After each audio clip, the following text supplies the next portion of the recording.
Good evening प्यारे विद्यार्थियों, आप सभी का स्वागत है अपने यूट्यूब चैनल आरके इंग्लिश गुरु में। आप सभी कैसे हो? आई होप आप सभी अच्छे होंगे। टेंस के अंदर जो चल रहा है पास्ट टेंस का पास्ट कंटिन्यूअस टेंस दूसरा चैप्टर, और दूसरे चैप्टर के अंदर हम दो प्रकार के वाक्य हैं वो हम पढ़ चुके हैं। अफर्मेटिव सेंटेंस साधारण वाक्य, नेगेटिव सेंटेंस नकारात्मक वाक्य। आज जो पढ़ने वाले हैं वो है इंटेरोगेटिव सेंटेंस प्रश्नवाचक वाक्य। जो प्रश्नवाचक वाक्य है वो आज के की क्लास में हमें सीखेंगे। तो सबसे पहले है टेंस का पहचान। हिंदी वाक्य के अंत में रहा था, रही थी, रहे थे, हुआ था, हुई थी, हुए थे आदि शब्द आते हैं। ये हम पीछे क्लासों में सीख चुके हैं। उसके बाद टेंस के अंदर जो हेल्पिंग वर्ब है वो कौन सी है? तो हेल्पिंग वर्ब इसके अंदर है वॉज और वर। दो हेल्पिंग वर्ब का यूज करते हैं। तो वॉज किसके साथ करते हैं? सिंगुलर नाउन के साथ। सिंगुलर नाउन के अंदर ही, सी, इट, नेम, और आई है वो इस टेंस के अंदर किसके अंदर? पास्ट कंटिन्यूअस टेंस के अंदर। पास्ट कंटिन्यूअस के अंदर आई है वो सिंगुलर नाउन में काउंट किया जाता है। वर है वो प्लूरल नाउन के साथ करते हैं। प्लूरल नाउन के साथ है यू, वी, दे। ये प्लूरल नाउन के साथ यूज करेंगे। उसके बाद जो इंटेरोगेटिव सेंटेंस प्रश्नवाचक सेंटेंस मतलब प्रश्नवाचक वाक्य बनाते हैं, तो उसके लास्ट में हिंदी वाक्य के लास्ट में वो प्रश्नवाचक चिन्ह है वो दिया हुआ मिलेगा। अब इसके नियम देखिए। नियम नंबर 1 क्या है? जो वाक्य बनाने के नियम है वो देखिए क्या मिलेंगे। हिंदी वाक्य की शुरुआत अगर क्या शब्द से है प्रश्नवाचक वाक्य बनाते हैं तो सबसे पहले हेल्पिंग वर्ब है उससे हम वाक्य को स्टार्ट करते हैं। तो इसके अंदर देखिए क्या लिखा है नियम के अंदर। 1 नंबर नियम है उसमें यदि वाक्य की शुरुआत क्या शब्द से हो तो सबसे पहले साइक्रिया हेल्पिंग वर्ब बोलते हैं, यूज करते हैं। किसके अनुसार? कर्ता के अनुसार। कर्ता अगर सिंगुलर है तो वाज का प्रयोग करेंगे। कर्ता अगर प्लूरल नाउन है, बहुवचन है, तो वर्ब का यूज करेंगे। उसके बाद सब्जेक्ट लिखेंगे। नियम नंबर 2 है यदि प्रश्नवाचक शब्द वाक्य के बीच में आए तो सबसे पहले उस प्रश्नवाचक शब्द की अंग्रेजी लिखते हैं।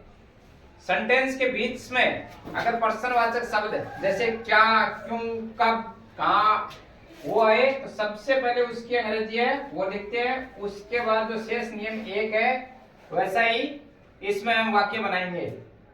जो प्रश्नवाचक शब्द होते हैं ना वो सबसे पहले उसकी अंग्रेजी लिखेंगे, उसके बाद है वो करता है, उसके बाद लिखेंगे।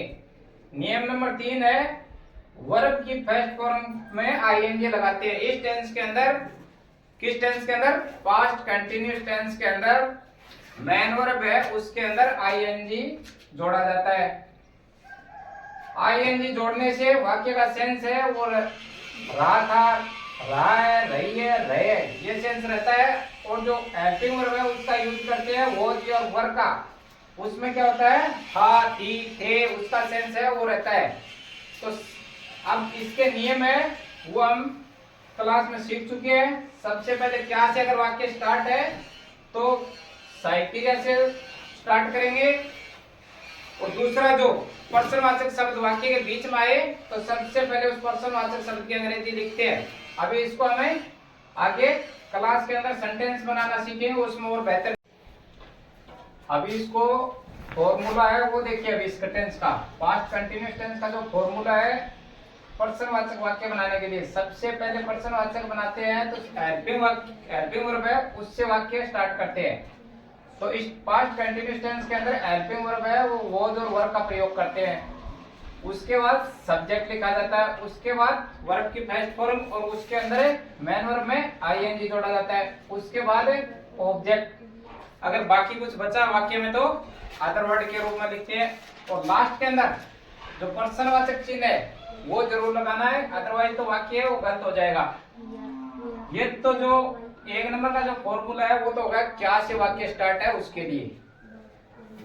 दूसरा जो फॉर्मूला है इसमें क्या लिखा है? Question word.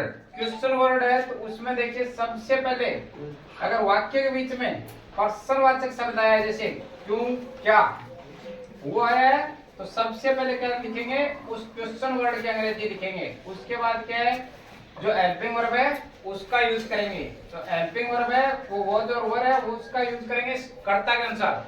अगर सिंगुलर है तो वॉज का यूज करेंगे और प्लूरल है तो वर का। उसके बाद सब्जेक्ट, उसके बाद वर्ब की फर्स्ट फॉर्म जो मेन वर्ब है उसके अंदर आईएनजी जोड़ेंगे। उसके बाद ऑब्जेक्ट, उसके बाद जो वाक्य के लास्ट में जो बचा है उसका यूज करेंगे अदर वर्ड के रूप में। और लास्ट के अंदर है वो पर्सनवाचक चिन्ह है वो जरूर लगाना है। अब देखिए वाक्य बनाना सीखते हैं अभी। तो पहला सेंटेंस है वो है क्या राम रामायण पढ़ रहा था।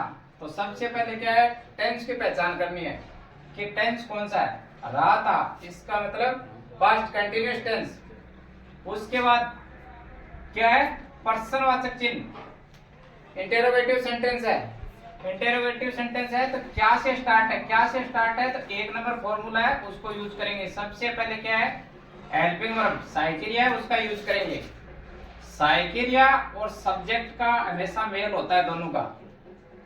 जैसा सब्जेक्ट है उसके अनुसार, अगर सिंगुलर सब्जेक्ट है तो हेल्पिंग वर्ब है वो सिंगुलर का यूज करेंगे। सिंगुलर और प्लूरल है तो उसके साथ जो वर है उसका यूज करेंगे। और सिंगुलर के साथ है वॉज का करेंगे। तो अभी देखिए इसके अंदर क्या है, सब्जेक्ट राम, राम है तो सिंगुलर नाउन है, सिंगुलर नाउन है तो किसका यूज करेंगे, वॉज का। तो वॉज लिख दिया। उसके बाद सब्जेक्ट, सेंटेंस के अंदर सब्जेक्ट क्या है, राम, राम लिख दिया। उसके बाद क्या है, वर्ब की फर्स्ट फॉर्म, वर्ब इसके अंदर क्या है, पढ़ना, पढ़ना का अंग्रेजी क्या हो गया, रीड। मेन वर्ब है उसके अंदर जोड़ना क्या है, आईएनजी, तो उसमें जोड़ दिया आईएनजी, तो ये हो गया रीडिंग। उसके बाद क्या है, ऑब्जेक्ट, ऑब्जेक्ट इसमें क्या है जिसके ऊपर हम काम कर रहे हैं वो है रामायण, तो लास्ट में रामायण लिख दिया। उसके बाद क्या है, अदर वर्ड, अदर वर्ड वाक्य में कुछ बचा नहीं है। उसके बाद क्या है, पर्सनवाचक चिन्ह, तो वो लास्ट में पर्सनवाचक चिन्ह है वो उतार दिया। तो हिंदी का सेंटेंस था अपना क्या राम रामायण पढ़ रहा था, तो इंग्लिश में ट्रांसलेट करेंगे तो वॉज राम रीडिंग रामायण। ये हो गया सिंगुलर नाउन का। अब दूसरा क्या है, प्लूरल नाउन का, बहुवचन का है। तो इसको देखिए, क्या हम लोग बाजार जा रहे थे। सबसे पहले क्या है, टेंस की पहचान रहे थे तो पास्ट कंटिन्यूअस टेंस। उसके बाद क्या है, क्या से वाक्य स्टार्ट है तो एक नंबर फॉर्मूला है उसको यूज करेंगे। तो सबसे पहले देखिए वाक्य के अंदर कर्ता क्या है, हम लोग, तो ये हो गए प्लूरल, प्लूरल है तो उसके हिसाब से देखिए सबसे पहले किसका यूज करेंगे, प्लूरल के साथ सब्जेक्ट है तो उसके साथ है वर्ब का, तो वर्ब लिख दिया। उसके बाद सब्जेक्ट हम लोग का अंग्रेजी हो गया वी। उसके बाद क्या है, वर्ब की फर्स्ट फॉर्म, वर्ब इसमें क्या है, जाना, तो लिख दिया गो।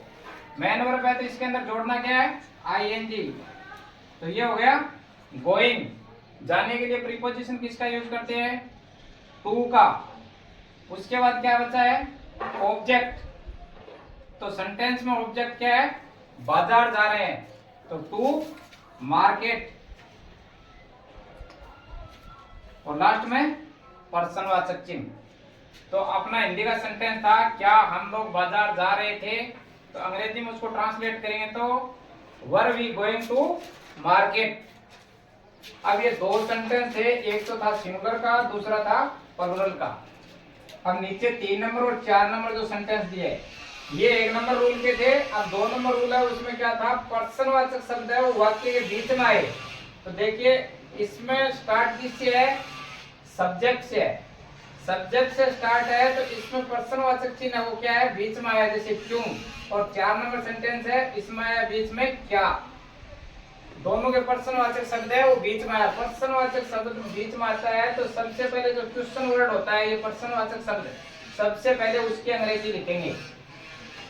तो अपना हिंदी का सेंटेंस है अध्यापक तुम्हें क्यों दंड दे रहे थे। तो सबसे पहले टेंस की पहचान रहे थे, तो इसका मतलब पास्ट कंटिन्यूअस टेंस। उसके बाद क्या है, क्यों शब्द है वो पर्सनवाचक शब्द है, वो बीच में आया, तो सबसे पहले उसकी अंग्रेजी लिखेंगे।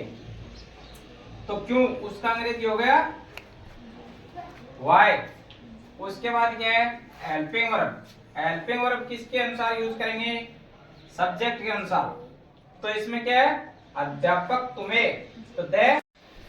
अब 3 नंबर सेंटेंस है वो देखिए, अध्यापक तुम्हें क्यों दंड दे रहे थे।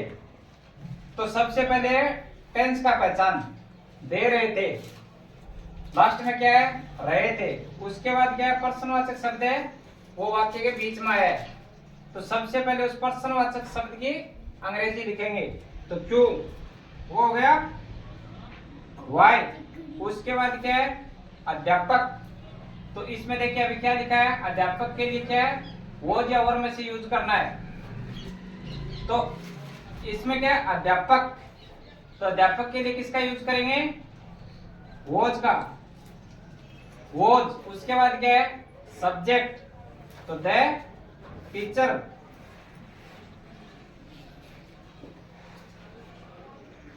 उसके बाद क्या है, वर्ब की फर्स्ट फॉर्म में आईएनजी। तो क्या है, दंड। दंड का क्या होगा अंग्रेजी, पनिश। उसमें जोड़ना क्या है, आईएनजी। लास्ट में क्या बचा है, ऑब्जेक्ट। ऑब्जेक्ट के रूप में क्या है, तुम्हें। तुम्हें का अंग्रेजी क्या हो गया, यू। और लास्ट में पर्सनवाचक चिन्ह। तो अपना ये हिंदी का सेंटेंस था, अध्यापक तुम्हें क्यों दंड दे रहे थे, तो अंग्रेजी में ट्रांसलेट हो गया, why was the teacher punishing you. अब 4 नंबर सेंटेंस है वो देखिए, तुम लोग टीवी पर क्या देख रहे थे। सबसे पहले टेंस की पहचान रहे थे, तो पास्ट कंटिन्यूअस टेंस। उसके बाद क्या है, पर्सनवाचक शब्द है, वो वाक्य के बीच में आया। पर्सनवाचक शब्द है, तो सबसे पहले उस क्वेश्चन वर्ड की अंग्रेजी लिखेंगे। तो क्या, उसका अंग्रेजी हो गया व्हाट। उसके बाद क्या है, हेल्पिंग वर्ब है, उसका यूज करेंगे। तो इसमें करता क्या है, तुम लोग, प्लूरल नाउन। प्लूरल नाउन के लिए किसका यूज करेंगे, वर का। उसके बाद क्या है, सब्जेक्ट। तो तुम लोग की अंग्रेजी क्या हो गई, यू। उसके बाद क्या है, वर्ब की फर्स्ट फॉर्म में आईएनजी। वर्ब इसमें क्या है, देखना। देखना का अंग्रेजी क्या हो गया, वॉच। उसमें जोड़ना क्या है, मेन वर्ब के अंदर आईएनजी, ये हो गया वॉचिंग। अब बचा क्या है, ऑब्जेक्ट के रूप में टीवी पर। टीवी है तो ऑन है टीवी, और लास्ट में पर्सनवाचक चिन्ह। तो अपना हिंदी का सेंटेंस था, तुम लोग टीवी पर क्या देख रहे थे। तो अंग्रेजी में ट्रांसलेट हो गया, what were you watching on TV. यह आज की क्लास के अंदर है, पास्ट कंटिन्यूअस टेंस के इंटेरोगेटिव सेंटेंस है, वो बनाने सीखे। क्लास अगर अच्छी लगी हो तो लाइक करें, ज्यादा से ज्यादा अपने दोस्तों में शेयर करें। मिलते हैं नेक्स्ट क्लास के अंदर। जय हिंद, जय भारत।